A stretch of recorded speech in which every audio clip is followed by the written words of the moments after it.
Hi guys, and welcome to this episode of Get Centered with Kat. Today we're going to talk about anxiety and overthinking.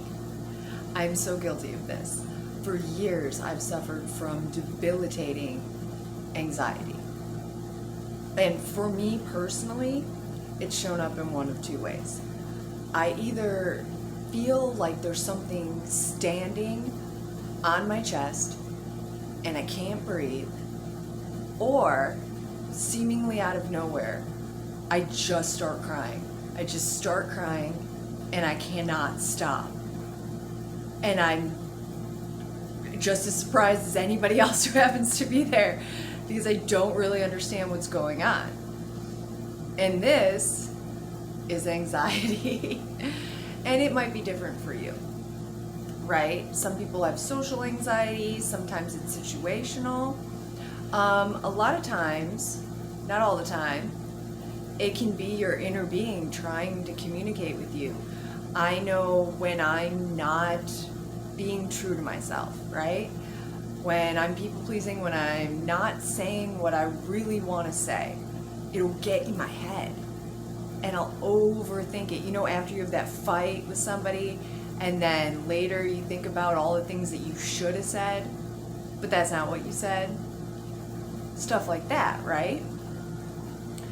So the first thing that I find helps me is to realize that whatever the solution is, it's not in my head right now. Because my head, I don't have to listen to every thought that comes into my head, right? My brain is not my friend right now. It's not my friend. So the best thing to do is take a step away from it. So I'm going to show you some techniques that have worked for me. Maybe they'll work for you. The first is super simple. It's a breathing technique. So you want to close one nostril and you're going to take 5 deep breaths.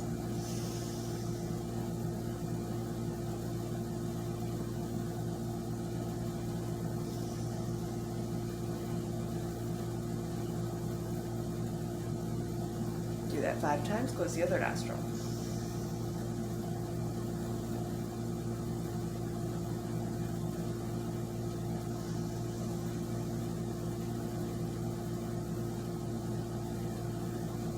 And just focusing on your breathing.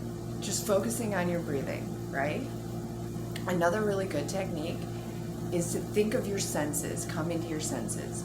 Name 5 things you can see, 5 things you can smell, 5 things you can taste, 5 things you can touch, and go from there, right? Focus on that. That really helps kind of bring it down, bring you back into yourself. I find that a daily meditation practice really helps. It really helps me manage it because I'm coming out of all that, right? And it's a practice every day, although depending on where you are, you might not be able to stop and meditate right now. Maybe you're at work, maybe you're driving, maybe you're doing something. That's when the naming your senses, the breathing really, comes into it. So you can step away. So you can come back to where you are. Anxiety disorders actually affect like 30% of all adults at one point in their lives. I know it was so bad probably about 5 years ago that I was taking Ativan, I was taking Xanax. I was taking them almost daily. They said as needed. And the more I took them, the more I needed them. And then I was in a situation where I did not have access to them for over a month. And I literally detoxed from them. And it was the most terrifying experience of my life. Sweating, shaking, uncontrollably, anxiety that I could not control. I would try to sleep at night and I would feel like there were bugs crawling all over me. So after I finally got through all of that, I decided I'm never going to take prescription medication for this ever again. That I'm not saying you shouldn't. Your situation is your situation. I'm just telling you my personal story. I don't want anyone to think I'm anti anything, whatever helps you, helps you. I've also structured my daily routine. Anyone who knows me knows I get up ridiculously early. We're talking 3:30, 4, 5 o'clock in the morning.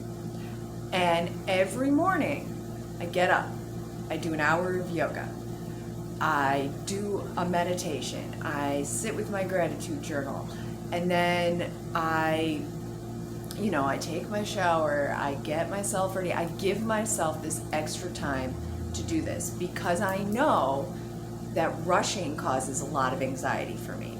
When I feel like I don't have time, for me, time is a big one, huge. Feeling like I don't have time, that I'm going to be late. Like the world is gonna fall apart if I am 5 minutes late. And this is where it's your inner being, right? I can't listen to these thoughts in my head. So just last week, actually, I lost track of time. I got up super early and I lost track of time, and I was convinced I was going to be late to work. I am a half an hour early minimum every single day, right? And then I had to reframe it in my mind as I'm panicking and rushing and sweating, and stress sweat smells way worse than regular sweat. It's true. The deodorant commercial did not lie. And then I had to just stop, take a step back and go, okay, what if I was 5 minutes late? What if I was 5 minutes late? What's gonna happen? Am I gonna get fired? No. So I'm running late. So I text my first client in the morning and tell him I'm gonna be 5 minutes late. And then everything will probably go as planned, right? It only takes a couple minutes to turn my computer on, to set my purse down. This doesn't take that long. I need to have time to go to the bathroom. I don't even have to go. That doesn't take half an hour. It takes less than a minute to pee, wash my hands. And I had to really go, okay, really, if I'm 5 minutes late one time, the world is not going to implode on me. The sky is not falling. And sometimes I need to go, okay, if this does happen, if it happens, this thing that's stressing me out, if it happens, realistically, it's actually not that bad. And if you tell yourself, okay, I've been stressed before, I've been anxious before, instead of overthinking and going into your brain that's not your friend right now, oh my gosh, I got through it, right? Because, and this mantra, I say this every day, everything is always working out for me. I got this from Abraham Hicks. I didn't come up with it. I watch videos on YouTube from Abraham Hicks in the morning too, which I find really, really help me. And I repeat this. I have a little note on my mirror that says things are always working out for me, and I look at it every morning and I'm like, okay, so I felt like this before and everything worked out. I've been 5 minutes late and everything worked out.